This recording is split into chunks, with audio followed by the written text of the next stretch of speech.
अस्सलाम वालेकुम। आप देख रहे हैं मेरा यूट्यूब चैनल। आज एक नई वीडियो के साथ हाज़िर हुआ हूँ।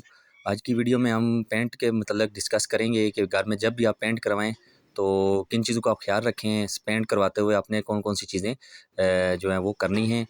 उसके अलावा सबसे पहला चीज़ क्या होती है, फिर सेकंड स्टेप क्या होता है। इंशाल्लाह स्टेप बाय स्टेप आपको मुकम्मल गाइड करेंगे। आपने वीडियो मुकम्मल देखनी है। इंशाल्लाह ये वीडियो मैं 2 से 3 स्टेप में बनाऊँगा ताकि आपके साथ मुकम्मल डिस्कस कर सकूँ। तो ये देख सकते हैं जी, ये होती है वट्टी, इसे कहा जाता है। सबसे पहले आपने जो प्लस्तर वाली दीवारें होंगी उनके ऊपर इस तरह वट्टी मारनी है अच्छी तरह। जैसे आप सामने देख सकते हैं कारीगर हमारा वट्टी मार रहा है। उसके बाद जब एक दीवार पे वट्टी लग जाए, ये सामने आपको मैं थोड़ा सा जूम करके दिखा देता हूँ। ये आप देख सकते हैं अभी यहाँ पर ये वट्टी लग चुकी है और ये मसाम आपको नज़र आ रहे होंगे प्लस्तर में। ये इंशाल्लाह हम इसके ऊपर प्राइमर का कोट करेंगे और उसके बाद वाल पुट्टी की फिलिंग करेंगे तो ये हमारी बेस जो है वो तैयार हो जाएगी।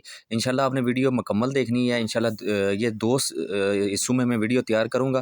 पहली वीडियो में इंशाल्लाह आपको मुकम्मल गाइड करेंगे कि प्लस्तर करने के बाद आपने कैसे इसके ऊपर दीवारों की सफाई वगैरह करनी है और उसके लिए कौन-कौन सी चीज़ें आपको चाहिए होंगी।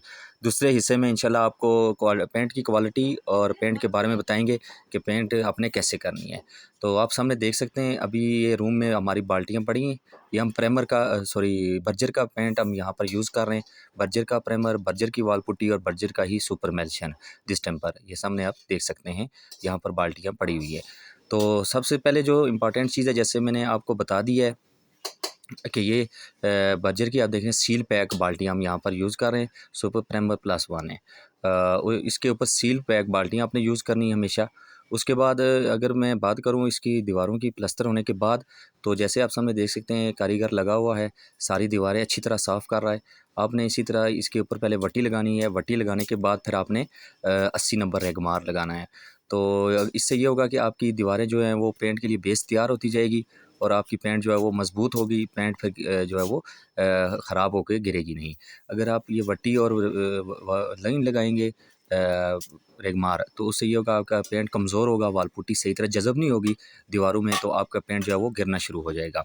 उसके अलावा जो पेंट की कारीगर की बात करें तो अच्छा और टॉप क्लास का कारीगर लगाएँ, जो अच्छी तरह इसको आपकी दीवारों को तैयार करे। तो ये मेरा अपना घर है। ये मेरा अपना घर है। ये हमने कश्मीर में बनाया 10 मरले का। तो इसका पेंट वर्क स्टार्ट हो चुका था, तो मैंने सोचा आपके साथ वीडियो शेयर कर दूँ। ये वट्टी आप देख सकते हैं सामने कारीगर लगा रहा है। ये वट्टी जो है वो आप अपने घर के हिसाब से जो पेंट वाला डिमांड लिखाएगा उसके हिसाब से आपने लेनी है। दीवारें अच्छी तरह सफाई करके इसके ऊपर किसी किस्म का कचरा नहीं होना चाहिए। जैसे ये रेगमार के निशान होते हैं, ये चीज़ें सारी आपने साफ़ कर लेनी है। उसके बाद आपने रेगमार, उसके बाद फिर आपने सिंगल कोट प्राइमर का लगाना है। इंशाल्लाह दूसरी वीडियो में आपको बताऊँगा कि प्राइमर के कितने कोट लगाने हैं आपने और कौन सी कंपनी का इस्तेमाल करना है। Thank you so much video देखने के लिए। अल्लाह हाफ़िज़।